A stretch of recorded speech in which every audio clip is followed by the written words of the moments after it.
Hello everyone and welcome once again to Stitch Bliss Corner. I've got a few shout outs to make and a few things to say before I go on to the main thing. And one is a shout out to Cindy from Cindy's Cross Stitch, and I'm going to show that to you, Cindy, and I think you know all about that. Yes, her work is immaculate and she's a gardener, so she might be able to give us some gardening tips on her site. And I just saw one of her videos that showed the second longest cash receipt I've ever seen in my life. So congratulations on that, Cindy. The other thing I wanted to say was a shout out to A Stitch Too Far. She's a geologist and she does amazing work, and she has a very analytical brain, and as she works on something, if a particular method isn't working, then she'll try another method, and she allows you in to see her progress and just how she's thinking, and it's really quite fascinating to watch her natural tendency as a scientist to experiment with her work, and so far all of her experiments seem to be working very well. So just thought I'd do a shout out to Inga Berg. Love to watch your videos, Inga. Now, the other thing was, oh yes, the beanbag that I showed people on my Everest video is actually an iPad stand. So just so that you know that, that's what I sit my hoop on, so that people know, just for general information. So I've got that one out of the way. Now the other thing I was going to say is, the baby in the basket that I showed, and I couldn't read the name of the person that designed it, which really showed my ignorance, because she's a lavender and lace designer, and her name is Marilyn Leavitt Emblem. So I found that, so you can just see that there. So just in case anyone was wondering about that one.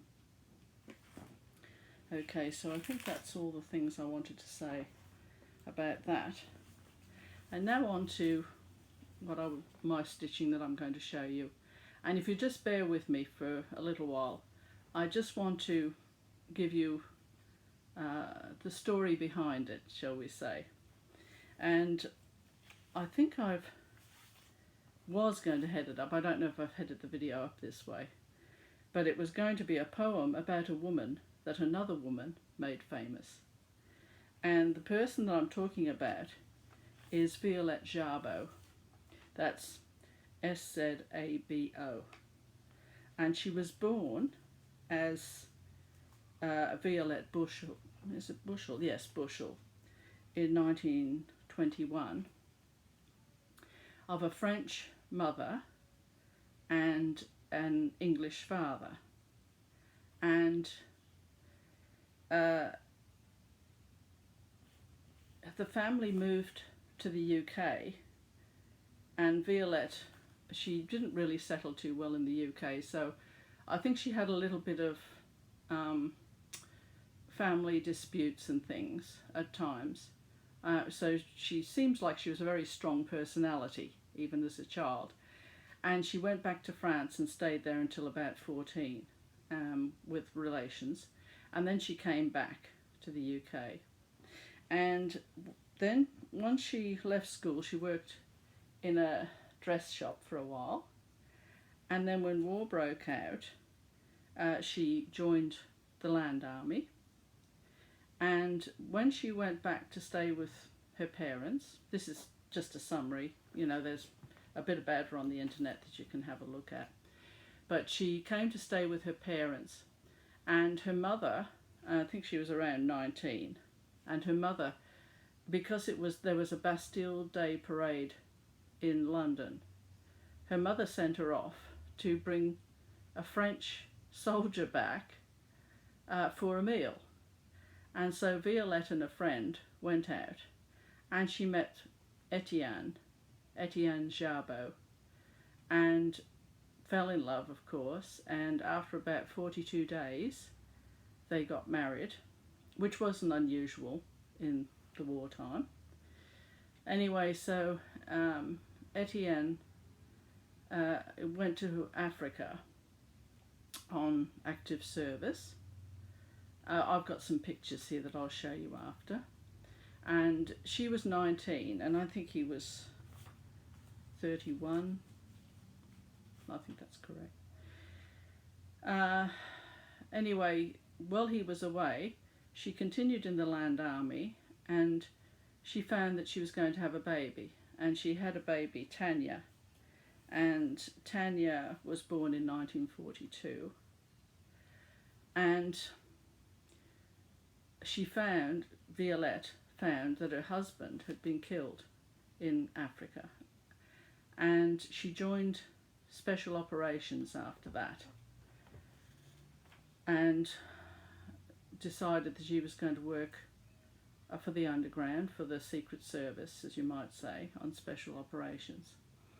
And she went to a training camp in the UK and did parachute practice. And when she landed in one of the manoeuvres from jumping out of the plane, her landing wasn't great, and she hurt her ankle and had a little bit of time off. Anyway, she ended up going to France for her second operation, and that's where she was captured under fire. She fell, and that weakened ankle, injured her so that she couldn't move. So she gave covering fire to her, the other person that was with her, so that he could get away, and she was captured. And she ended up, she went to a concentration camp and she was executed. Now, what I'm telling you all this about for is that because Violette, her English was more or less a second language to her, because she was very fluent in French, and of course she could speak English well. But with the Special Operations people, they all had to have a rhyme of some sort, so that any secret message that they had was in the rhyme. And her encryptor person gave her a poem that he had written instead of one of the common rhymes that were used, because she was French, she had trouble with English rhymes or nursery rhymes, or some of the more popular rhymes that were used for Special Operations officers. And this particular poem was one that he had written for his girlfriend, who had died in a plane crash in Canada. And I have that here that I will show you, because that was the inspiration for the stitching that I've done. So I'll show it to you now, and I'll read it to you as I show it to you. Here it is. It isn't finished yet. The life that I have is all that I have, and the life that I have is yours. The love that I have of the life that I have is yours, and yours, and yours.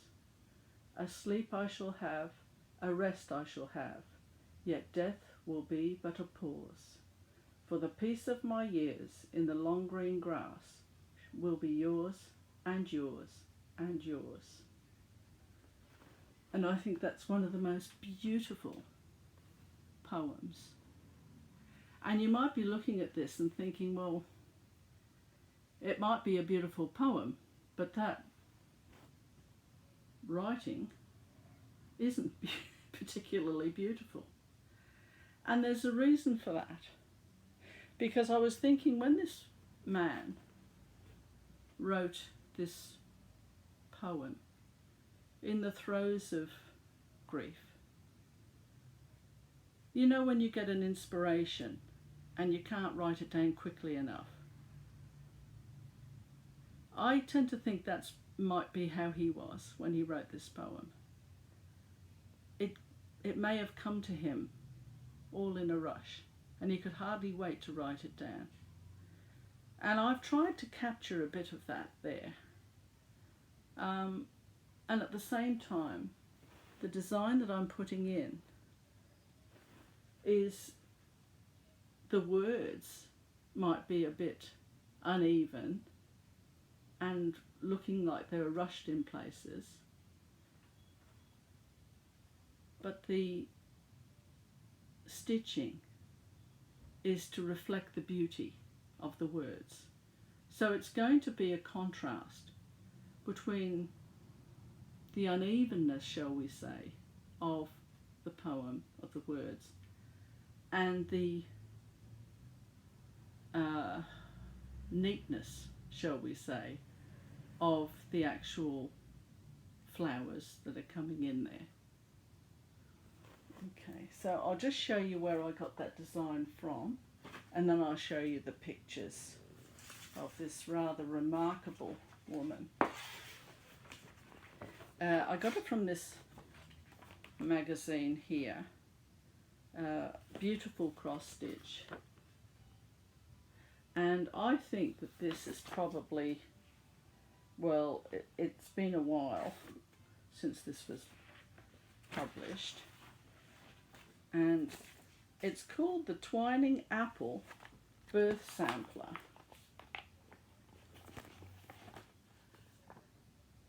But I'm not really seeing those as apples, or maybe it's apple blossom. I don't really understand that quite. And I haven't put in this supporting pole at all. I've left that out. I just wanted the evenness of it.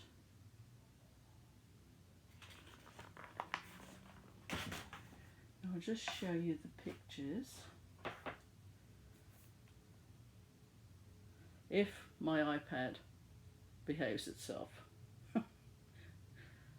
which sometimes it doesn't. It's a bit like one of those old radios that takes a while to warm up. It doesn't matter how much you prepare it. It's from the Daily Mail, this particular article. Is where I found these pictures. And there was a film made of the story of Violette, and it starred Virginia McKenna and Paul Schofield, and it was called Carve Her Name with Pride. And in the film, Etienne, her husband, is the one that recites the verse to her. They're on their honeymoon. And it was interesting because he put out this very moving poem that I was practically bawling when the way he recites it is so beautiful, and you know that they're going to be parting and all this sort of thing. And Virginia McKenna, the one that plays Violette, says, oh, you know, that was lovely, darling, or something like that. And I think it was just to show the steel in her, that she wasn't a sentimental person, she was a very strong person. And I think that's why, because I can remember being a little bit puzzled when I watched the film, that she wasn't saying, oh, that's so beautiful, and, you know, going a bit weak at the knees. But that wasn't what she was about. So, of course, she wasn't going to go weak at the knees. Now, just getting this, you have to treat this with kid gloves or else it goes off onto something else. But she was awarded a posthumous George Cross, and her daughter received it on her behalf. And there she is. There's Violette there, and There's Virginia McKenna, Carve Her Name with Pride. That was the film. And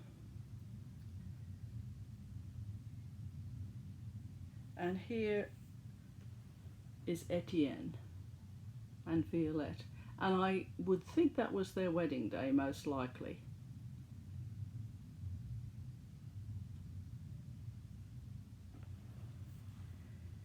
And let's see, I'll just see if I can find...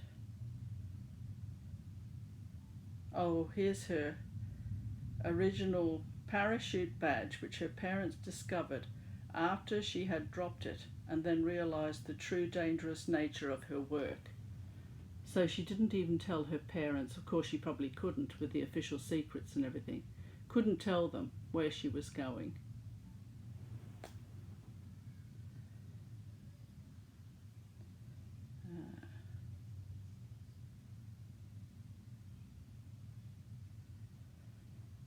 And here she's got, I hereby appoint Miss Vera Maidment and her mother, Mrs. Alice Maidment, the legal guardian of my child in the event of my death.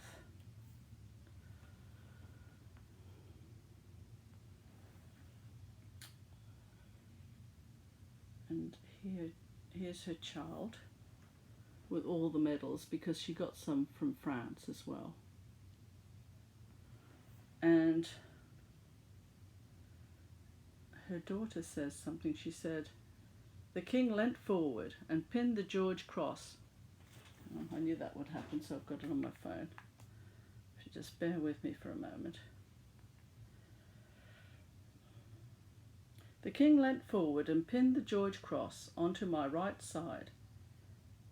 hand side, saying that as my mother's representative, I must always wear it on my right hand side. My mother's life was short, but lived to the full, with much happiness, joy, some deep sadness, and great endeavour. She and all those souls who gave their life for our fragile liberties would urge us most strenuously to be ever vigilant and strive to remain free, lest we forget. Tanya was brought up by her grandparents and worked as a secretary and croupier before opening a language studio in Jersey. She now lives in Wales. Well, she's a credit to her mother by the sounds of it. And if there's a bit of a waver in my voice, it's just I get a bit emotional about this one, I have to say. It's just the courage of that woman. I think she was 24 when she died. Yes, anyway. I think I was going to go on to show you the Scout and where I am with that particular project. But I think I'll leave it till next time, because it doesn't seem right to say anything else.